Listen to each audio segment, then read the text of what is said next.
Hi guys, நம்மளுடைய சத்துணவு துறையிலிருந்து அதிரடி உத்தரவு ஒன்று வந்திருக்கு. ஸோ என்னன்னு பார்த்தீங்கன்னா, ஒரு மாவட்டத்துக்கான அப்பாயின்மெண்ட் ஆர்டர் ரத்து செஞ்சுருக்காங்க. ஸோ என்ன காரணம் பார்த்தீங்கன்னா, பல்வேறு காரணம் வந்து பார்த்தீங்கன்னா இருக்குது. அது அரசு சட்ட சிக்கல்னு வந்து பார்த்தீங்கன்னா சொல்கிறாங்க. அதே மாதிரி அரசு தரப்பு வந்து பார்த்தீங்கன்னா என்ன சொல்கிறாங்கன்னா, 27/2/2026 இந்த தேதிக்குள்ள நீங்கள் இதை செஞ்சீங்களா உங்களுக்கு வேலை உறுதி அப்படின்னு வந்து பார்த்தீங்கன்னா சொல்லியிருக்காங்க. ஸோ நம்ம வந்து பார்த்தீங்கன்னா என்ன செய்யணும் ஏ டு ஜெட் வரைக்கும் நான் அந்த வீடியோவில் தெளிவாக சொல்லியிருப்பேன். அதே மாதிரி இது வந்து பார்த்தீங்கன்னா கடைசி வாய்ப்பு, எலெக்ஷனுக்கு முன்னாடி வரதுனால வந்து பார்த்தீங்கன்னா கடைசி வாய்ப்பு. இனி வந்து பார்த்தீங்கன்னா இந்த வாய்ப்பு கிடைக்காது. எல்லாருமே வந்து பார்த்தீங்கன்னா மிஸ் பண்ணாம இது வந்து பார்த்தீங்கன்னா 27/2/2026 பண்ணுங்க அப்படின்னு வந்து பார்த்தீங்கன்னா சொல்லியிருக்காங்க. அதே மாதிரி நிறைய சப்ஸ்கிரைபர் வந்து பார்த்தீங்கன்னா சொல்லக்கூடியது, எந்த சேனலுமே வரலையே, நீங்க வந்து பார்த்தீங்கன்னா திடீர்னு புது புது ஜாப்ல வந்து பார்த்தீங்கன்னா நல்ல நல்ல ஜாப் சொல்றீங்க.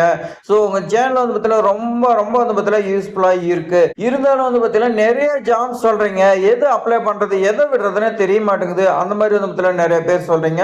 ஸோ நம்மளுடைய சப்ஸ்கிரைபர் நிறைய பேர் வந்து பார்த்தீங்கன்னா பயனடைச்சு வந்து இருக்கிறீங்க. ரொம்ப ரொம்ப வந்து பார்த்தீங்கன்னா சந்தோஷம். இன்னும் வந்து பார்த்தீங்கன்னா நிறைய பேர் பயனடையணும். அதே மாதிரி இன்னும் நிறைய ஜாப்ஸ் வந்து பார்த்தீங்கன்னா உங்களுக்கு வந்து பார்த்தீங்கன்னா அப்டேட் கொடுத்துட்டே இருக்குன்னு நான் வந்து பார்த்தீங்கன்னா விரும்புறேன். அதுக்கு நீங்க வந்து பார்த்தீங்கன்னா ஒரே ஒரு லைக் பண்ணி நமக்கு வந்து பார்த்தீங்கன்னா என்கரேஜ் பண்ணி சப்போர்ட் பண்ணுங்க. அதுக்கு மட்டும் போதும். ஸோ இப்போ வாங்க நம்ம வந்து பார்த்தீங்கன்னா விரிவா பார்க்கலாம். இந்த ஜாப் பொறுத்த வரைக்கும் வந்து பார்த்தீங்கன்னா சமையல் உதவியாளர் பணியிடங்களுக்கான விண்ணப்பம். சமையல் உதவியாளர் வேகன்சி வந்து பார்த்தீங்கன்னா கரூர் மாவட்டத்துக்காக வந்திருக்கு. ஸோ கரூர் மாவட்டத்தில் ஏற்கனவே வந்து பார்த்தீங்கன்னா விண்ணப்பிச்சிருப்பீங்க. அவங்களுக்குலாம் வந்து பார்த்தீங்கன்னா அப்பாயின்மெண்ட் ஆர்டரை இன்னும் வந்து பார்த்தீங்கன்னா கரூர் மாவட்டத்துக்கு எங்கேயுமே வந்து பார்த்தீங்கன்னா இஷ்யூ பண்ண கிடையாது. ஸோ என்ன காரணம் வந்து பார்த்தீங்கன்னா சொல்ல கிடையாது. இருந்தாலும் வந்து பார்த்தீங்கன்னா நேர்காணலுக்கான அப்பாயின்மெண்ட் ஆர்டர் வந்து பார்த்தீங்கன்னா ரத்து செஞ்சு மறுபடியும் வந்து பார்த்தீங்கன்னா வேகன்சி விட்டுருக்காங்க. நமக்கு கிடைச்சிருக்கக்கூடிய தகவல் வந்து பார்த்தீங்கன்னா மாதிரி விண்ணப்ப படிவம் மட்டும் தான் கொடுத்துருக்காங்க. ஸோ நீங்க வந்து பார்த்தீங்கன்னா உடனே விண்ணப்பிக்கணும்னு சொல்லியிருக்காங்க. 27/2/2026 அதுக்குள்ள விண்ணப்பிக்கன்னு சொல்லியிருக்காங்க. நான் வந்து பார்த்தீங்கன்னா இந்த வீடியோவில் அதுக்கான ப்ரூஃப் வந்து பார்த்தீங்கன்னா உங்களுக்கு காட்டுறேன். ஸோ நீங்க இந்த வீடியோ ஸ்கிப் பண்ணா ஃபுல்லா எண்ட் வரைக்கும் பாருங்க. இது வந்து பார்த்தீங்கன்னா கடைசி வாய்ப்பு. ஸோ அப்ளிகேஷன் ஃபார்ம்ல வந்து பார்த்தீங்கன்னா என்ன மாவட்டங்கிறது கேட்கறாங்க. நீங்க கரூருங்கிறது போட்டுங்க. எந்த ஊராட்சியோ இல்ல மாநகராட்சியோ நகராட்சியான்னு கேட்கறாங்க, போட்டுங்க. அதே மாதிரி விண்ணப்பிக்கும் பள்ளியின் பெயர் இது எங்க நமக்கு தெரியும்னா உங்களுடைய ஊராட்சி ஒன்றிய அலுவலகத்துல ஒட்டியிருப்பாங்க நோட்டீஸ் போர்டு. அந்த இடத்துல நீங்க வந்து பார்த்தீங்கன்னா போய் செக் பண்ணுங்க. மாவட்ட ஆட்சித்தலைவர் வந்து பார்த்தீங்கன்னா வேகன்சி வந்து பார்த்தீங்கன்னா ஆன்லைனில் அப்டேட் பண்ணல. ரைட் சைடில் பாஸ்போர்ட் சைஸ் ஃபோட்டோ வந்து பார்த்தீங்கன்னா ஓட்டிருங்க. ரீசெண்டாக எடுத்ததா இருக்கணும். அப்ளிகேஷன் ஃபார்ம் ஃபுல்லாக தமிழில் ஃபில் பண்ணிங்க. உங்களுடைய அப்பாவுடைய நேமோ இல்லை ஹஸ்பண்ட் நேமோ வந்து பார்த்தீங்கன்னா எழுதிங்க. மொபைல் நம்பர் வந்து பார்த்தீங்கன்னா தெளிவாக எழுதிங்க. உங்களுடைய ரேஷன் கார்டில், அதாவது வந்து பார்த்தீங்கன்னா இருப்பிட முகவரி வந்து பார்த்தீங்கன்னா ரேஷன் கார்டில் இருக்கிற மாதிரி வட்டாட்சியர்கிட்ட நீங்கள் வாங்கியிருப்பீங்க. ஸோ அதை வந்து பார்த்தீங்கன்னா எழுதிங்க. அடுத்து ஊராட்சி ஒன்றியமா, நீங்கள் எங்கே வசிக்கிறீங்க, ஊராட்சி ஒன்றியமா நகராட்சின்னு கேட்குறாங்க, எதில் இருக்கிறீங்கன்னு பார்த்து எழுதுங்க. அதே மாதிரி கல்வி தகுதி 10ஆம் வகுப்பு பாஸ் பண்ணியிருந்தாலும் சரி, ஃபெயிலாக இருந்தாலும் சரி ஓகேன்னு சொல்லியிருக்காங்க. நீங்கள் என்ன படிச்சுக்கிறீங்களோ போட்டுங்க. டிகிரினா டிகிரி கூட போட்டுங்க.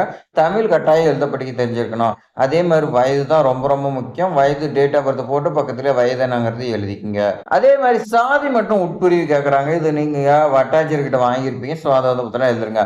மாற்றுத்திறனாளின்னு கேட்கறாங்க, என்னங்கிறது பார்த்து எழுதிங்க. ஆதரவற்ற விதவியா இல்ல ஆதரவற்ற பெண்ணா, கணவரா கைவிடப்பட்டவரா என்னன்னு கேட்கறாங்க. அது வந்து பார்த்தீங்கன்னா என்னங்கிறது பார்த்து போட்டுங்க. இந்த சமையல் உதவியாளராக வேலை செய்யறதுக்கு உங்களுக்கு விருப்பம் அப்படின்னு கேட்கறாங்க. இதுதான் நீங்க வந்து பார்த்தீங்கன்னா உங்களுடைய ஊராட்சி ஒன்றிய அலுவலகத்துல செக் பண்ணணும். ஸோ எந்த ஒன்றியத்து வந்துக்குது, எவ்வளவு வேகன்சி வந்துக்குது என்னங்கிறதே வந்து பார்த்தீங்கன்னா மாவட்ட ஆட்சித்தலைவர் வெப்சைட்ல அப்டேட் பண்ணலாம். ஸோ உங்களுடைய ஊராட்சி ஒன்றிய அலுவலகத்துக்கு போய் நீங்க வந்து பார்த்தீங்கன்னா பார்த்து விண்ணப்பிச்சுக்கலாம். அடுத்து விண்ணப்பதாரர் உங்களுடைய வீட்டுக்கும் அந்த மையத்துக்கு எவ்வளவு கிலோமீட்டர் இருக்கும், 3 கிலோமீட்டர் இருக்குமான்னு சொல்லி கேட்கறாங்க. எத்தனைங்கிறது நீங்க போட்டுங்க. அடுத்து விண்ணப்பதாரிங்க ஐயப்ப நீங்க வந்து பார்த்தீங்கன்னா சைன் பண்ணிருங்க. பண்ணிட்டு லெஃப்ட் சைட்ல 4 இடம்னு கேட்கறாங்க, இதுவும் போட்டுங்க. அடுத்து நீங்க வந்து பார்த்தீங்கன்னா டாக்குமெண்ட் என்னென்ன வைக்கணும், பள்ளி மாற்று சான்றிதழ் நகல், டிசி கேட்கறாங்க. 10th மதிப்பெண் சான்றிதழ் நீங்கள் பாஸ் ஆயிருந்தாலும் சரி, ஃபெயிலாக இருந்தாலும் சரி, இதை வைக்கலாம்னு சொல்லி கொடுத்துருக்காங்க. ரேஷன் கார்டு கேட்குறாங்க, ஆதார் கார்டு, சாதி சான்றிதழ் வந்து பற்றிலாம் கேட்குறாங்க. இந்த 5 சான்றிதழ் ரொம்ப ரொம்ப முக்கியம். இது இல்லாத நீங்கள் வந்து பற்றிலாம் முன்னுரிமை, இந்த மாற்றுத்திறனாளி, ஆதரவற்ற விதவை இதெல்லாம் வந்துச்சுன்னா நீங்கள் வைக்கலாம். ஸோ அப்ளிகேஷன் ஃபார்ம் மட்டும் சொல்லிட்டீங்க. இது வந்து பார்த்தீங்கன்னா எப்பயோ அந்த அப்ளிகேஷன் ஃபார்மை இப்போ சொல்கிறீங்க. ஸோ நோட்டிஃபிகேஷன் உண்மையாலுமே வந்திருக்கா இல்லையா அந்த மாதிரி வந்து பார்த்தீங்கன்னா நிறைய பேர் கேட்பீங்க. ஸோ இப்போ வாங்க நான் வந்து பார்த்தீங்கன்னா உங்களுக்கு ப்ரூஃப் காட்டுறேன். இதுதான் வந்து பார்த்தீங்கன்னா கரூர் மாவட்ட ஆட்சித்தலைவருடைய வெப்சைட்டு. இதில் நம்ம அறிவிப்புன்னு கொடுத்துக்கலாம். அறிவிப்புன்னு கொடுத்து ஆட்கள் சேர்ப்பு இதை வந்து பார்த்தீங்கன்னா நம்ம கொடுத்துக்கலாம். ஸோ கொடுத்தோமா நம்ம வந்து பார்த்தீங்கன்னா இன்னொரு பேஜ் ஓப்பன் ஆகும். ஸோ அந்த பேஜ் தான் வந்து பார்த்தீங்கன்னா இது. இந்த இடத்துல கொடுத்துருக்காங்க பாருங்க, ஒருங்கிணைந்த ஊதியத்தில் சமையல் உதவியாளர் பணிக்கு விண்ணப்பங்கள் வரவேற்கப்படுகிறது. ஸோ நல்லா நோட் பண்ணிங்க. நோட்டிபிகேஷன் எப்போ விட்டாங்க, 16/2/2026, 27/2/2026 தான் லாஸ்ட் டேட்டு. ஸோ இது கிளிக் பண்ணீங்கன்னா உங்களுக்கான அப்ளிகேஷன் ஃபார்மு நோட்டிபிகேஷன் விட கிடையாது. நோட்டிபிகேஷன் உங்களுக்கு வந்து பார்த்தீங்கன்னா ஊராட்சி ஒன்றிய அலுவலகத்துல ஒட்டிருப்பாங்க நோட்டீஸ் போர்டுல. அதை நீங்க செக் பண்ணிக்கங்க.